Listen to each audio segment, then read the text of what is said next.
Ma mère a humilié mes enfants, les jugeant indignes de la famille. Alors que je m'apprêtais à fuir ce mépris, mamie est intervenue. Avec un simple cadeau, elle a forcé ma mère à lire une vérité qui allait tout bouleverser. Bonjour à tous, je m'appelle Nathalie Dubois. J'ai 34 ans. Lors du dernier réveillon de Noël, ma mère a regardé mes 2 enfants devant toute la famille et a dit qu'ils n'étaient pas ses vrais petits-enfants. Et au moment où ma grand-mère a fait glisser une petite boîte cadeau blanche sur la table, j'ai réalisé que ma mère ne nous avait pas humiliés par accident. Elle avait arrangé la pièce de cette façon. Mes enfants se tenaient près de la porte de la cuisine quand elle a dit ça. Mia avait 8 ans, elle portait un pull bordeaux que j'avais trouvé lors d'une vente de charité paroissiale, celui avec de minuscules boutons de nacre sur les manches. Noé avait 6 ans, dans la version bleu marine, car il aimait toujours s'assortir à sa sœur, même s'il prétendait le contraire. Ils tenaient des assiettes en carton avec un petit pain chacun, attendant que je leur dise où s'asseoir. Les enfants de ma sœur étaient déjà à table, au premier plan.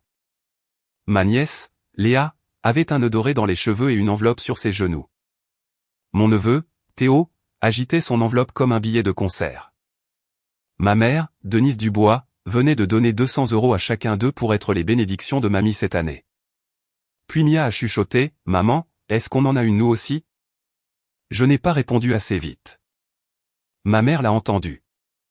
Elle a posé son verre de vin, a regardé directement ma fille et a souri de cette manière fine et polie qu'elle utilisait quand elle voulait que la cruauté ressemble à de l'honnêteté. « Oh, ma chérie » a-t-elle dit. « Ceux-là sont pour mes vrais petits-enfants. » La pièce ne s'est pas tue d'un seul coup. C'est ce que les gens ne comprennent pas à propos de l'humiliation. Elle a des couches. D'abord, l'argenterie a ralenti. Puis, ma sœur Tessa fait une petite toux dans sa serviette. Puis, mon beau-père Alain a baissé les yeux sur sa purée de pommes de terre comme si la réponse pouvait être cachée dans la sauce. Et puis, ma mère a ajouté plus fort, je veux dire, ne faisons pas semblant que la biologie n'a pas d'importance. Mon fils m'a regardé, non pas confus, mais honteux. C'est ça qui a brisé quelque chose en moi parce que Mia et Noé sont miens. Entièrement miens, légalement miens, et émotionnellement miens de toutes les manières qui ont toujours compté pour moi. Je les ai adoptés après avoir épousé mon mari, Eric, qui a perdu sa première femme quand Noé était bébé. Leurs actes de naissance portent mon nom. Leurs fiches d'urgence scolaire portent mon nom. Leurs cauchemars, leurs rendez-vous chez le dentiste, leurs céréales préférées, leurs petites mains fiévreuses à 2 heures du matin. Tout cela portait aussi mon nom. Mais ma mère ne m'avait jamais pardonné d'être devenue mère d'une manière dont elle ne pouvait pas se vanter. Elle aimait les histoires sans accroc. Tess lui donnait ça. Tess a épousé un chirurgien, a eu 2 enfants blonds, a acheté une maison blanche avec des volets noirs et a posté des photos coordonnées de cueillettes de citrouilles chaque octobre. Ma mère les appelait l'héritage du bois, même s'ils portaient le nom de famille de leur père. J'ai épousé Eric, un électricien veuf avec 2 jeunes enfants et un emprunt immobilier qui avait mieux survécu au chagrin que ses placards de cuisine. Je suis devenue mère en étant présente, pas en étant célébrée. Et dans ma famille, être présente était attendu. Être célébrée était réservé à Tess.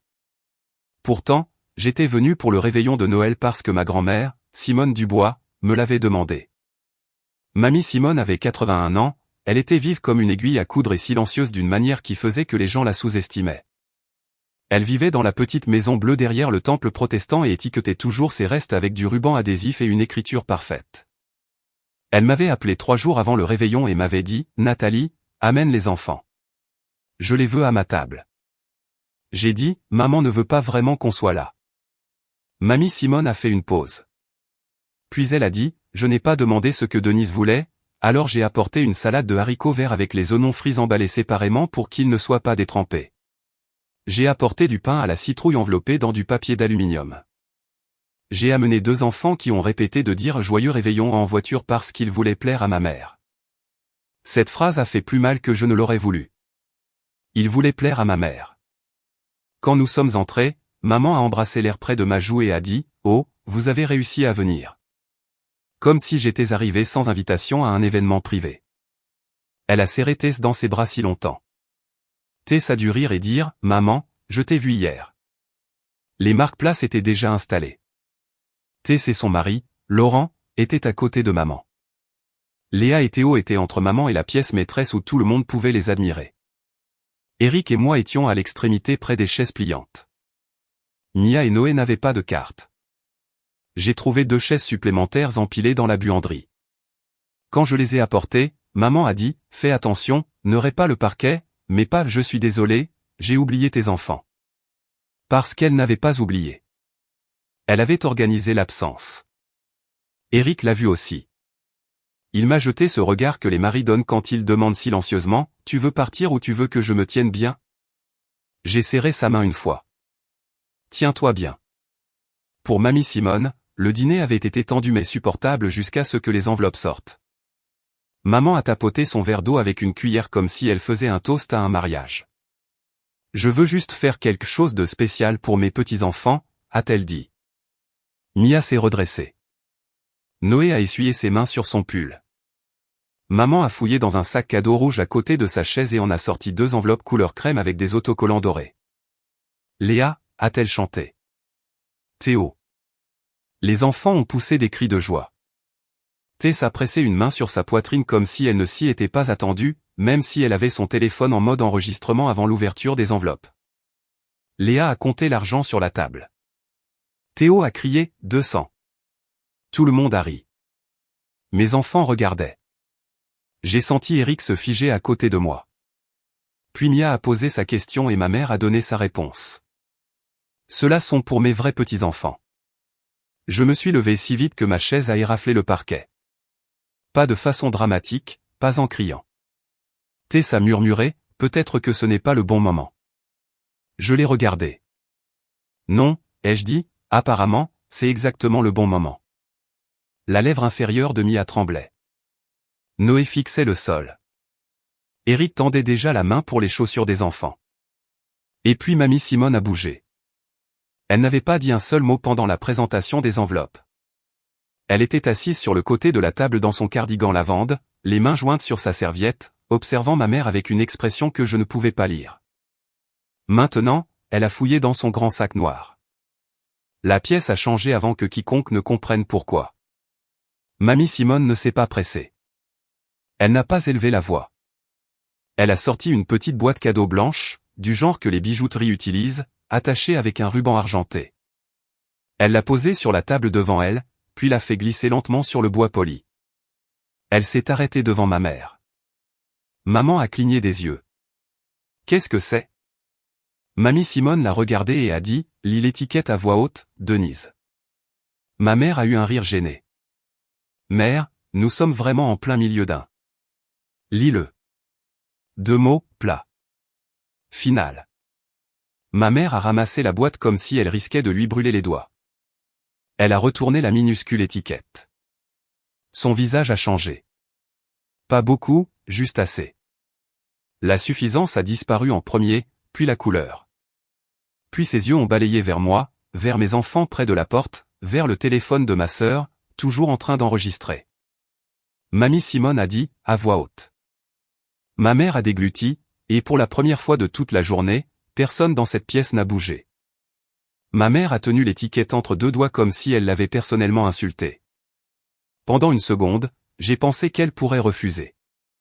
Cela aurait été très Denise Dubois. Ma mère avait bâti toute une vie sur le fait de dire des choses cruelles clairement et de s'excuser discrètement, voire jamais. Elle préférait les corrections privées et les démonstrations publiques. Mais mamie Simone la fixait, et il y avait très peu de gens sur Terre que ma mère craignait encore. Sa propre mère en faisait partie. Maman s'est éclairci la gorge. L'étiquette était petite, couleur crème, attachée au ruban argenté par un mince morceau de ficelle. Ses yeux ont parcouru l'écriture une fois, puis encore, comme si la relire pouvait changer les mots. Finalement, elle a dit, à peine au-dessus d'un murmure, à Mia et Noé. Mamie Simone s'est appuyée en arrière sur sa chaise, plus fort. La mâchoire de maman s'est serrée. À Mia et Noé, a-t-elle répété.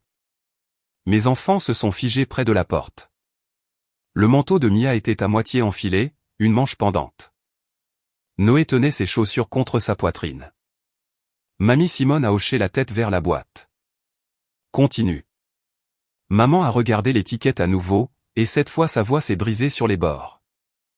De la part de leur arrière-grand-mère Simone, qui sait exactement ce que signifie la vraie famille. Personne n'a respiré. Je le pense vraiment. Pendant une seconde incroyable, toute la pièce est devenue si silencieuse que j'ai pu entendre le réfrigérateur ronronner dans la cuisine et le léger grincement des chaussures de Noé alors qu'il les serrait plus fort. Tess a baissé son téléphone. Alain a frotté une main sur sa bouche. Ma mère fixait l'étiquette. Humiliée, mais pas de la même manière qu'elle avait humilié mes enfants. La sienne venait avec des témoins qu'elle respectait. Mamie Simone a tendu la main sur la table et a pris la boîte de sa main. Les enfants, a-t-elle dit, se tournant vers la porte de la cuisine. Venez ici, s'il vous plaît. Mia m'a regardé en premier. Ça aussi, ça faisait mal. Comme elle avait vite appris à demander la permission avant d'accepter la gentillesse de ma famille. J'ai hoché la tête. Elle a marché lentement vers Mamie Simone, Noé juste derrière elle. Eric s'est écarté, mais est resté assez près pour attraper l'un d'eux si leur petit cœur lâchait sous le poids de toute la laideur adulte dans la pièce. Mamie Simone a tendu la boîte. C'est pour vous deux, a-t-elle dit. Noé a chuchoté, on peut l'ouvrir? Vous pouvez, a dit Mamie Simone. Mais avec précaution, c'est vieux. Mia a défait le ruban avec des doigts tremblants. Noé a soulevé le couvercle. À l'intérieur, ce n'était pas de l'argent. C'était une clé. Une petite clé en laiton posée sur du velours bleu plié avec une petite étiquette en papier attachée. Mia a froncé les sourcils. C'est pourquoi. Les yeux de Mamie Simone se sont adoucis. Mon coffre à espoir. Ma mère a fait un son. Pas un mot, plus comme un avertissement. Mamie Simone l'a ignoré. Quand j'avais 17 ans, a dit Mamie, mon père m'a fabriqué un coffre en cèdre avant que j'épouse votre arrière-grand-père. J'y ai gardé mes gants de mariage. Des couvertures de bébé, des lettres, des photographies, des choses qui comptaient avant que le monde ne commence à faire semblant que seul l'argent comptait. Elle a regardé ma mère quand elle a dit cette dernière partie. Le visage de maman s'est durci. Mamie Simone a continué, j'ai décidé que ce coffre appartient à Mia et Noé maintenant. Tess a cligné des yeux. Les deux? Mamie Simone ne l'a même pas regardé. Oui, les deux. Noé a touché la clé du bout du doigt. Qu'est-ce qu'il y a dedans? Quelque chose pour vous, a dit Mamie Simone. Et quelque chose sur vous, ma gorge s'est serrée. Sur eux, ai-je demandé. Mamie Simone m'a regardé alors, et il y avait quelque chose sur son visage que je ne pouvais pas comprendre. Pas de la tristesse, exactement. Pas de la colère, quelque chose de plus ancien. Oui, a-t-elle dit, sur eux. Ma mère a repoussé sa chaise. Mère, c'est inapproprié. Les sourcils de Mamie Simone se sont levés. Vraiment? Vous aggravez les choses. Non, Denise, a dit Mamie calmement. Vous avez aggravé les choses quand vous avez décidé que deux enfants pouvaient se tenir dans votre cuisine et apprendre qu'ils étaient inférieurs. Maman a ri sèchement. Oh, s'il vous plaît. J'ai fait une distinction. C'est tout. Une distinction, a répété Mamie. Oui, une distinction biologique. Eric s'est avancé et j'ai senti la chaleur émaner de lui avant qu'il ne parle. Ce sont les enfants de Nathalie. Ma mère ne l'a pas regardé. C'était une autre de ses astuces. Si elle ne vous respectait pas, elle se comportait comme si vos paroles venaient d'une radio dans une autre pièce. Légalement, peut-être, a-t-elle dit. Le visage d'Eric a changé. J'ai posé une main sur son bras. Non pas qu'elle ne méritait pas ce qu'il était sur le point de dire. Elle le méritait, mais parce que Mia et Noé regardaient, et je ne voulais pas qu'ils se souviennent de la rage de leur père plus que du courage de leur arrière-grand-mère. Mamie Simone a tapoté la table une fois avec son doigt. Denise. Ma mère s'est retournée. Mamie a dit, excusez-vous. Le rire de maman était plus petit cette fois, nerveux. Pourquoi faire? Mamie Simone l'a fixé. Pour avoir dit quelque chose d'honteux à des enfants lors du dîner du réveillon de Noël. Tess a finalement parlé doucement et inutilement. Mamie, peut-être que tout le monde est juste émotif. Mamie Simone a tourné lentement la tête. Tess, si ta mère avait donné des enveloppes aux enfants de Nathalie et dit à Léa et Théo qu'ils n'étaient pas de vrais petits-enfants, appellerais-tu ça de l'émotion? Les joues de Tess ont rougi. Laurent a regardé son assiette. Léa, qui avait 10 ans et était assez âgée pour savoir que quelque chose n'allait pas du tout, a tranquillement remis son argent dans l'enveloppe. Théo a cessé de sourire. Pour la première fois de la soirée, ma sœur n'avait pas de réponse polie. Ma mère a croisé les bras. Je ne vais pas me laisser intimider dans ma propre maison. Mamie Simone a dit, alors arrête d'intimider les enfants dedans. Cela a frappé si net, j'ai presque entendu un craquement. Les yeux de maman brillaient, mais de colère, pas de remords. Nathalie savait ce que je ressentais. Elle a dit qu'elle avait choisi cette vie. Elle a choisi un homme avec un passé. Et maintenant, tout le monde s'attend à ce que je réécrive la réalité. Le mot au passé a frappé Eric comme une gifle. Mia m'a regardé. Sommes-nous un passé, a-t-elle chuchoté. Je me suis agenouillé là, sur le tapis de la salle à manger. Non, ai-je dit, prenant doucement son visage dans mes mains. Jamais. Vous êtes mes enfants. Vous êtes ce que j'ai de mieux. Tu m'entends? Ses yeux se sont remplis de larmes. Noé s'est penché contre moi. Je les ai serrés tous les deux et pendant que je les tenais, mamie Simone a fait quelque chose que personne ne s'attendait. Elle a de nouveau fouillé dans son sac. Cette fois, elle a sorti une grande enveloppe cartonnée. Ma mère s'est complètement figée, non pas agacée. Effrayée. Mamie Simone a posé l'enveloppe sur la table à côté de la boîte cadeau vide. J'allais attendre après le dessert, a-t-elle dit. Mais Denise semble déterminée à discuter de ce qui fait une vraie famille. La voix de maman s'est abaissée. Mère, non. Mamie Simone a regardé sa fille avec 81 ans de déception dans les yeux. Oh, maintenant tu veux de la discrétion, a marmonné Alain. Simone, peut-être. Elle l'a interrompu sans élever la voix. Alain, tu es resté silencieux pendant 15 ans. Ne développe pas de sens du timing maintenant. Sa bouche s'est refermée brusquement. Mamie Simone a ouvert l'enveloppe et en a sorti une pile de papier. J'ai vu des sceaux légaux, de l'encre bleue, un tampon de notaire. Mon cœur s'est mis à battre la chamade parce que ma grand-mère n'était pas une femme théâtrale. Elle ne bluffait pas. Elle ne créait pas de drame pour le plaisir. Si elle avait apporté des documents au dîner du réveillon de Noël, cela signifiait qu'elle s'était attendue à la guerre. Elle m'a regardé. Nathalie, ma chérie, a-t-elle dit, il y a des choses que ta mère aurait dû te dire il y a longtemps. Mon estomac s'est noué. Maman s'est levée si vite que son verre de vin a basculé, répandant du rouge sur la nappe blanche. Ça suffit, a-t-elle claqué. Mamie Simone n'a pas scié. Non, a-t-elle dit. Ça suffit depuis 34 ans. 34 ans, mon âge. La pièce a légèrement penché. J'ai regardé ma grand-mère. De quoi parlez-vous? Maman a dit, Nathalie, prends tes enfants et pars. Mais mamie Simone a glissé la première page sur la table vers moi. En haut se trouvait mon nom, Nathalie Grèce-Dubois. En dessous, un en-tête de tribunal de 1989. Et en dessous de ça, un mot m'a coupé le souffle. Adoption. Pendant un instant, je n'ai pas pu comprendre le document.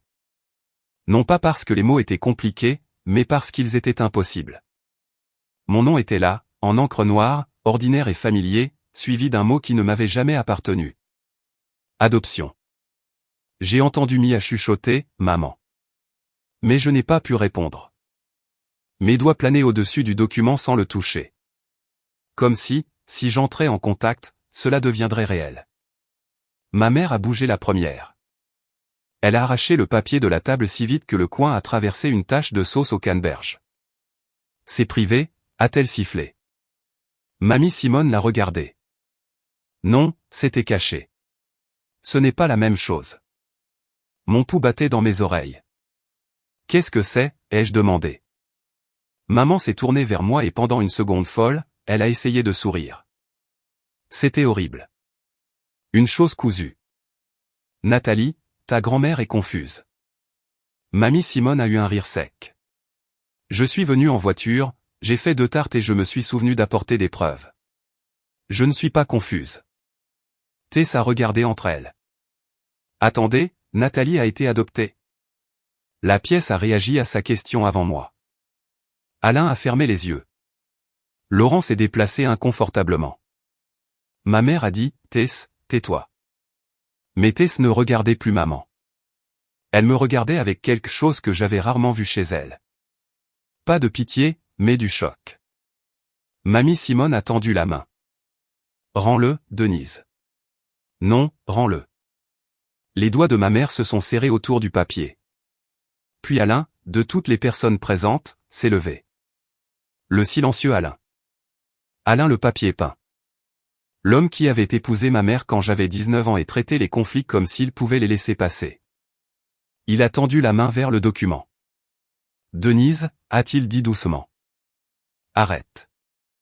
Maman a eu l'air trahi. Pas toi aussi. Il n'a pas répondu. Il lui a juste pris le papier des mains et l'a posé devant moi. Mes mains tremblaient quand je les ramassais. Requête d'adoption. Mon nom, ma date de naissance. Le nom de ma mère comme parent adoptif. Père inconnu. Mère biologique scellée. J'ai lu les mêmes lignes encore et encore jusqu'à ce que les lettres se brouillent. Je ne comprends pas, ai-je dit. Mais je comprenais. Une partie de moi avait toujours su qu'il y avait une pièce verrouillée dans notre famille. Je n'avais juste jamais su que j'étais à l'intérieur.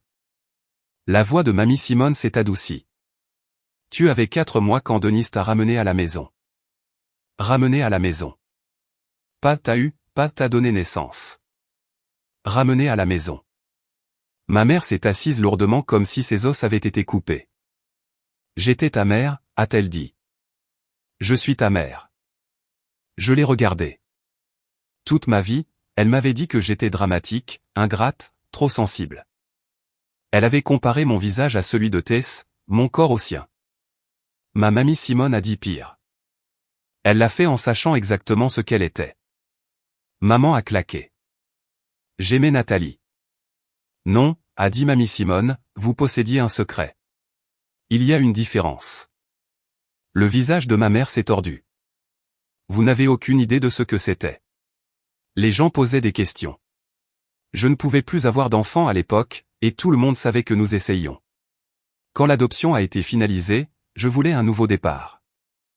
Un nouveau départ, ai-je répété. Maman m'a regardé, désespérée maintenant, mais toujours en colère d'une certaine manière. Je ne voulais pas que tu te sentes différente. J'ai fixé le papier sur mes genoux. Tu m'as fait me sentir différente chaque jour de ma vie. Cela l'a réduite au silence parce que c'était vrai.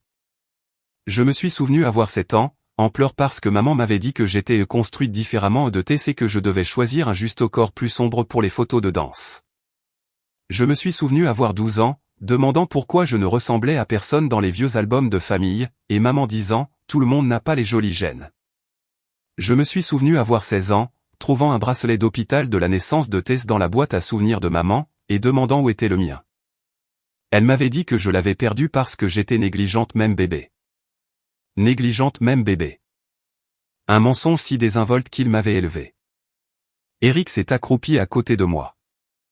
Nathalie, a-t-il chuchoté. Sa main reposait sur mon dos, stable et chaude. Mia et Noé s'étaient rapprochés. Les yeux de Mia étaient immenses. Noé avait de nouveau peur des adultes. J'ai plié le document avec précaution, même si j'avais envie de tout déchirer. Mamie Simone a fait glisser l'enveloppe cartonnée vers moi. Il y a plus. Vos dossiers originaux sont scellés, mais j'ai gardé des copies de tout ce que Denise m'a permis de garder. Des lettres de l'agence. Le décret final. Une photographie du jour où vous êtes rentré à la maison. Ma gorge s'est nouée. Une photographie. Mamie a hoché la tête. Ma mère a chuchoté, « Mère, s'il vous plaît. » Mais mamie Simone avait fini d'obéir à la honte. Elle a fouillé dans l'enveloppe et en a sorti une photo fanée. Dessus, mamie Simone était assise sur un canapé fleuri, beaucoup plus jeune, mais instantanément reconnaissable, tenant un bébé dans une couverture jaune. À côté d'elle se tenait ma mère à 26 ans, les cheveux en plumes, le sourire éclatant, et dans le coin de la photo, au dos du canapé, quelqu'un avait collé une banderole en papier. Bienvenue à la maison, Nathalie. J'ai touché le bord de la photo. Je ne savais pas s'il fallait pleurer ou être reconnaissante. Peut-être les deux. Tess a parlé doucement. Papa savait? La mention de notre père, mort il y a 12 ans, a fait tressaillir maman. Oui, a dit mamie Simone.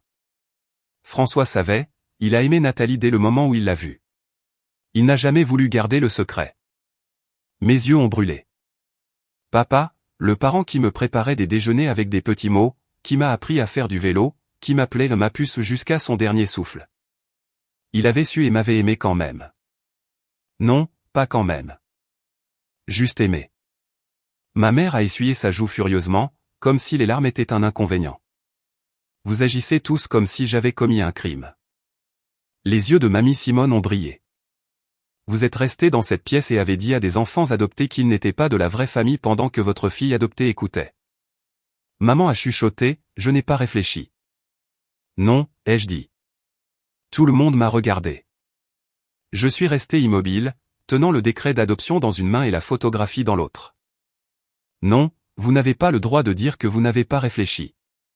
Vous avez suffisamment réfléchi pour acheter des enveloppes pour 2 enfants et rien pour les miens. Vous avez suffisamment réfléchi pour ne pas faire de marque-place pour eux. Vous avez suffisamment réfléchi pour dire le mot vrai là où ils pouvaient vous entendre. Ma voix tremblait, mais elle ne s'est pas brisée. Vous saviez exactement ce que vous faisiez. Mia a glissé sa main dans la mienne. Des doigts minuscules. De vrais doigts. Ma fille. Ma mère a regardé Mia et pour la première fois de la nuit, quelque chose qui ressemblait à de la honte a traversé son visage. Mais la honte n'était pas une excuse. Ce n'était que son ombre. Elle a dit, Nathalie, nous pourrons en discuter plus tard. J'ai ri une fois. Non, vous n'aurez pas de plus tard. Mamie Simone s'est levée de sa chaise. Bien. Puis elle a regardé mes enfants. Mia, Noé, votre coffre est dans ma voiture. Les petites choses en tout cas. Le grand coffre en cèdre sera livré chez vous la semaine prochaine. La tête de ma mère s'est redressée brusquement. Vous l'avez déménagé? Mamie Simone a souri sans chaleur. Ce matin. Tess a froncé les sourcils. Pourquoi feriez-vous ça avant le dîner? Mamie Simone a ramassé son sac. Parce que je connais ma fille. Ma mère a regardé de mamie à moi et la panique a finalement brisé son masque. Mère, qu'avez-vous fait d'autre? Mamie Simone s'est dirigée vers moi et a posé une main sur mon épaule. La même chose que j'aurais dû faire il y a des années, a-t-elle dit. J'ai arrêté de laisser Denise décider qui appartient à cette famille. Puis elle s'est tournée vers moi. Et Nathalie, il y a quelque chose dans ce coffre que vous devez voir avant que votre mère ne le fasse. Les mots de mamie Simone ont eu plus d'impact que les papiers d'adoption. Avant que votre mère ne le fasse. Ma mère a entendu l'accusation dans ces mots et est devenue pâle. Qu'est-ce que ça veut dire, ai-je demandé. Mamie Simone a eu l'air fatiguée pour la première fois de la nuit. Pas faible, juste vieille d'une manière que je ne m'étais jamais permis de remarquer. Cela signifie, a-t-elle dit, que votre père vous a laissé quelque chose. La pièce a de nouveau changé. Mon père était parti depuis 12 ans, mais le chagrin avait encore des réflexes. À la mention de lui, ma main est allée automatiquement au médaillon autour de mon cou. À l'intérieur, il y avait une photo de papa me portant sur ses épaules à la fête foraine locale. Nous étions tous les deux bronzés et rieurs. La voix de maman s'est aiguisée. François m'a tout laissé. Mamie Simone ne l'a pas regardé. François t'a laissé la maison et les comptes. Il a laissé autre chose à Nathalie. Ce n'est pas vrai, Denise. Ce n'est pas vrai. Alors pourquoi l'avez-vous caché? La bouche de ma mère s'est refermée. Tess s'est penchée en avant. Caché quoi? Mamie Simone a pris la photographie de ma main et l'a remise en sécurité dans l'enveloppe. Une lettre, a-t-elle dit. Et une obligation d'épargne. François me les a donnés 2 mois avant de mourir. Il a dit que si Denise ne disait pas la vérité à Nathalie avant ses 30 ans, je devais les lui donner moi-même. Ma poitrine s'est serrée. Mes 30 ans, c'était il y a 4 ans. Les yeux de mamie se sont remplis de larmes et cela a fait plus mal que la colère de maman. Je sais. Pour la première fois, mamie Simone a eu l'air honteuse. Je suis désolé, ma chérie. J'ai laissé Denise me convaincre qu'elle avait besoin de plus de temps. Puis tu as épousé Eric et elle a dit que cela ruinerait ta nouvelle famille. Puis tu as adopté les enfants et elle a dit que cela les confondrait. Il y avait toujours une raison. J'aurais dû savoir que les raisons peuvent devenir des excuses si vous les empilez assez haut. J'ai dégluti difficilement. Pourquoi maintenant? Mamie Simone a regardé vers Mia et Noé. Parce que ce soir, elle a utilisé le même mensonge comme une arme contre eux. Maman a claqué sa paume sur la table. Je n'ai rien utilisé comme une arme. Noé a tressailli. Eric s'est immédiatement interposé entre lui et ma mère. Ce petit mouvement disait toute la vérité. Mon mari ne faisait plus confiance à la voix de ma mère près de nos enfants. Mamie Simone a dit, la lettre est dans le coffre en cèdre.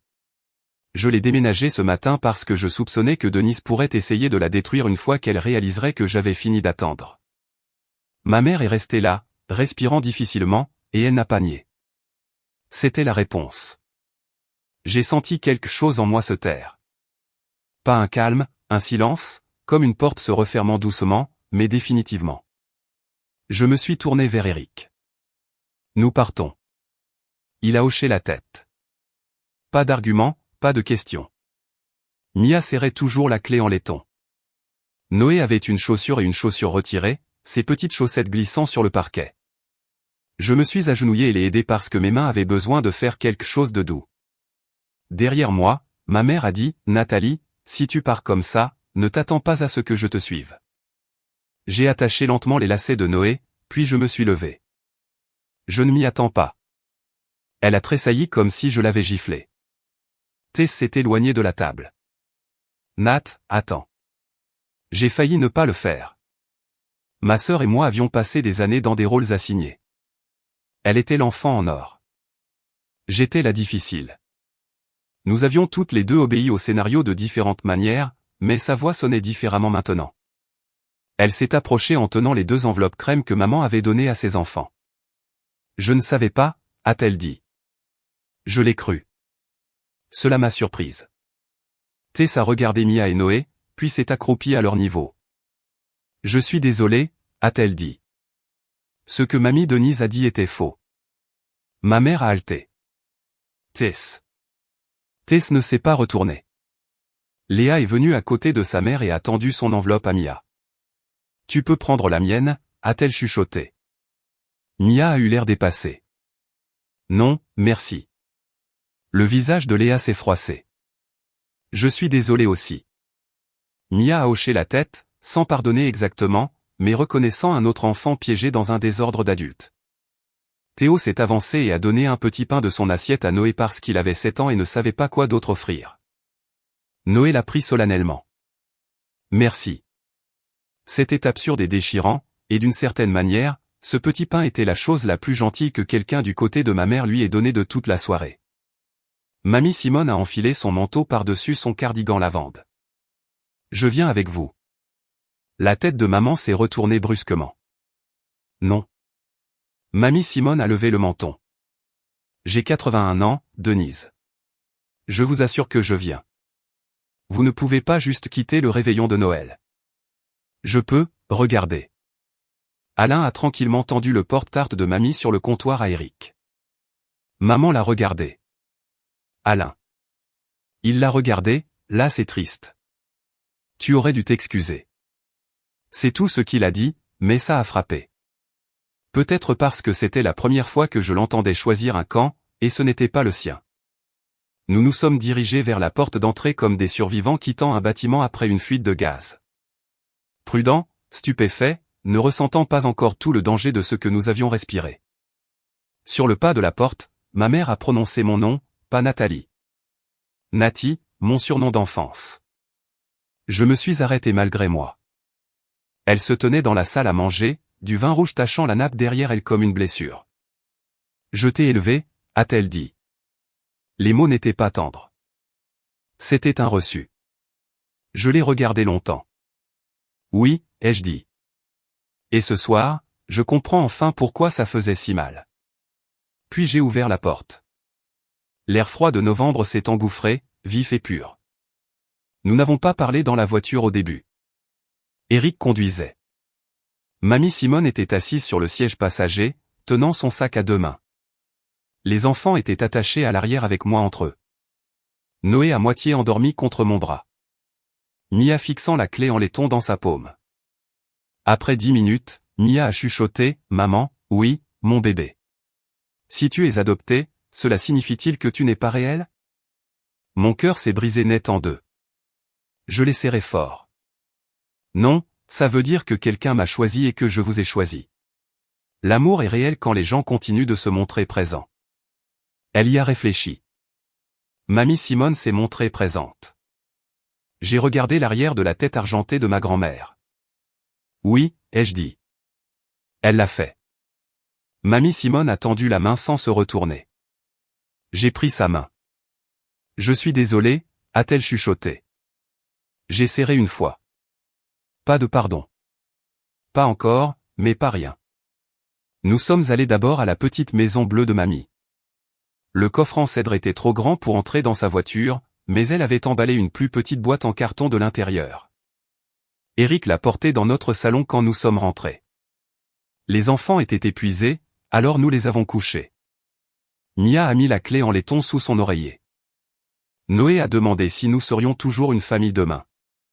Eric s'est assis sur le bord de son lit et a dit « Mon pote, nous sommes une famille pour toujours ».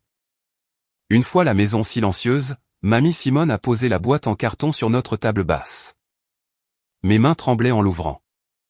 À l'intérieur se trouvaient des photos de bébés, une couverture jaune, un minuscule bracelet en argent gravé de mon nom, et en dessous, une enveloppe. L'écriture de mon père était sur le devant. Pour Manati, quand la vérité éclatera enfin. J'ai pressé l'enveloppe contre ma poitrine et je me suis effondré. Pas doucement, pas joliment. J'ai sangloté comme une enfant. Eric m'a tenu. Mamie Simone a pleuré silencieusement à côté de nous. Quand j'ai finalement ouvert la lettre, la voix de papa semblait s'élever de la page. Ma puce, si tu lis ça, alors ta mère a attendu trop longtemps. Et je suis désolé de ne pas avoir arrangé ça pendant que j'étais là. Tu n'as jamais été un secret pour moi. Tu as été la réponse à une prière que j'étais trop effrayé de dire à voix haute.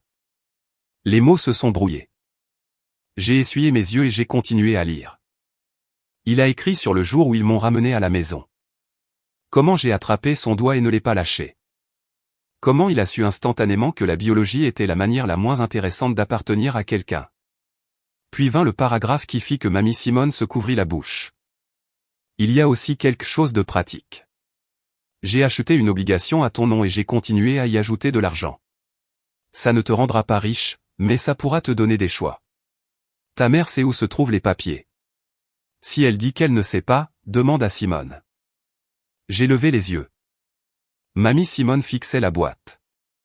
J'ai cherché sous la couverture, les photos et le bracelet. Pas de papier d'obligation, pas de certificat, rien. Le visage de mamie Simone s'est durci. Elle l'a prise, a-t-elle chuchoté. Et à cet instant précis, mon téléphone s'est illuminé. Un message de ma mère. Tu n'avais pas le droit de prendre ce qui m'appartient. J'ai fixé le message de ma mère jusqu'à ce que les mots ne ressemblent plus à des mots. Tu n'avais pas le droit de prendre ce qui m'appartient. Eric l'a lu par-dessus mon épaule. Son visage est devenu froid. Mamie Simone m'a pris le téléphone des mains, a lu le message et a dit « Eh bien, c'est une confession. » Je voulais le nier. Même après tout cela, une petite partie folle de moi voulait qu'il y ait un malentendu. Peut-être qu'elle voulait parler du coffre en cèdre. Peut-être qu'elle voulait parler des photographies. Peut-être qu'elle voulait parler de son contrôle. Mais le lendemain matin, mamie Simone a appelé la banque où mon père avait gardé ses documents. À midi, nous savions que l'obligation avait été encaissée 3 ans après la mort de papa. Ma mère avait signé mon nom, pas Nathalie Dubois. Nathalie Grèce Dubois, le nom complet que mon père n'utilisait que lorsqu'il m'écrivait des cartes d'anniversaire. Je me suis assise dans le bureau de l'avocate avec Eric d'un côté et mamie Simone de l'autre tandis qu'une femme nommée Sophie expliquait gentiment que la falsification n'était pas un malentendu familial juste parce qu'elle s'était produite au sein d'une famille. Elle vous a volé, a dit Sophie. Le mot voler m'a retourné l'estomac. Non pas parce que c'était faux, mais parce que c'était simple. Ma mère avait passé toute ma vie à tout compliquer. Elle enveloppait la cruauté dans les manières, le favoritisme dans la tradition, les mensonges dans la protection. Mais c'était simple. Elle avait volé l'argent que mon père m'avait laissé. Et lors du réveillon de Noël, elle avait aussi essayé de voler la place de mes enfants dans ma famille. Sophie a envoyé une lettre. Une seule, elle indiquait que si les fonds n'étaient pas restitués dans les 10 jours ouvrables, nous intenterions une action civile et informerions les autorités compétentes. Ma mère m'a appelé 17 fois cette nuit-là. Je n'ai pas répondu. Puis sont venus les messages. Tu vas vraiment me ruiner pour de l'argent? Ton père aurait honte de ça après tout ce que j'ai sacrifié pour toi. Puis finalement, d'accord, tu gagnes. Mais ça ne ressemblait pas à une victoire. Cela ressemblait à se tenir dans les cendres d'une maison que j'avais passé 34 ans à faire semblant d'être chaleureuse. Le 9e jour ouvrable, l'argent est apparu sur un compte séquestre, plus les intérêts calculés par Sophie. Ma mère n'a pas inclus de mots. Elle ne s'est pas excusée. Elle a dit à Tess que j'avais mis la famille en justice. Tess m'a encore surprise. Elle a répondu, non, maman. C'est toi qui l'as mise en justice quand tu as falsifié sa signature. Après cela, ma mère a cessé de nous parler à toutes les deux. Pendant 3 mois, il y a eu le silence. Et honnêtement, le silence a guéri les choses. Je ne savais pas que le bruit avait blessé. Mia a arrêté de demander si mamie Denise était fâchée contre nous. Noé a arrêté de se cacher chaque fois que mon téléphone sonnait. Eric a peint le couloir du verre d'eau que je voulais depuis des années, mais que je n'avais jamais choisi parce que maman avait dit un jour que ça avait l'air bon marché. Mamie Simone venait tous les dimanches après le culte avec de la soupe, des histoires et des excuses qu'elle n'a jamais cherché à me faire accepter à la hâte. Le coffre en cèdre est arrivé la semaine avant Noël. Il sentait les copeaux de bois et la lavande, comme quelque chose gardé en sécurité délibérément. Mia et Noé l'ont ouvert ensemble avec la clé en laiton.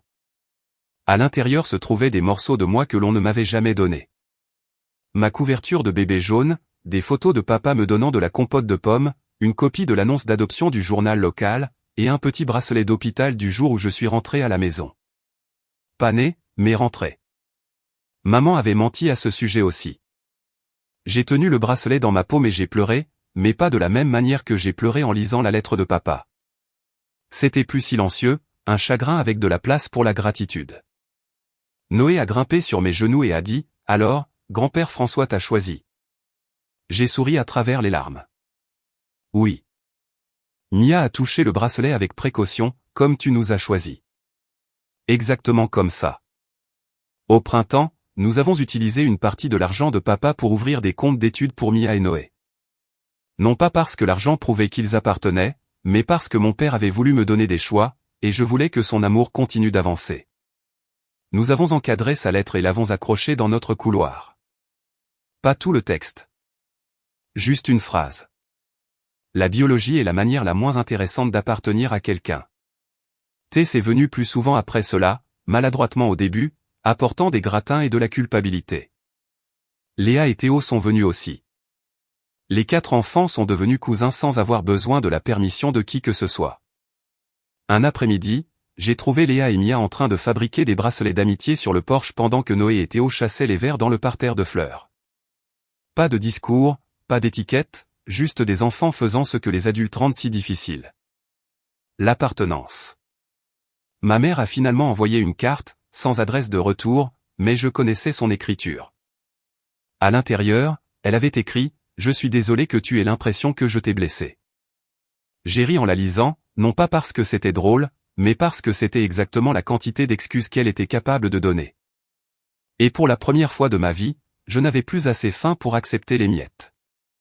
J'ai remis la carte dans l'enveloppe et l'ai placée dans un dossier étiqueté Denise. Elle a écrit chaque nom au feutre violet, puis les a décorés de minuscules feuilles. Mamie Simone, tante Tess, Léa, Théo, papa, maman, Noé, Mia. Puis elle a fait une carte supplémentaire et l'a placée près du coffre en cèdre dans le salon. Grand-père François. Personne ne l'a corrigé. Après la tarte, mamie Simone a donné une enveloppe à chaque enfant. Le même montant pour les 4. Rien de dramatique. Pas de discours sur les vrais petits-enfants. Elle n'en avait pas besoin.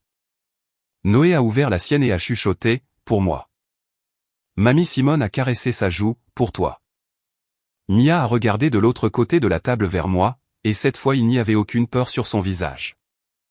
Aucune question demandant si l'amour pouvait être retiré par la définition de quelqu'un d'autre. Juste de la confiance. Plus tard dans la nuit, après le départ de tout le monde, j'ai trouvé les 2 enfants endormis à côté du coffre en cèdre. La main de Mia reposait sur le couvercle. La joue de Noé était pressée contre la vieille couverture jaune.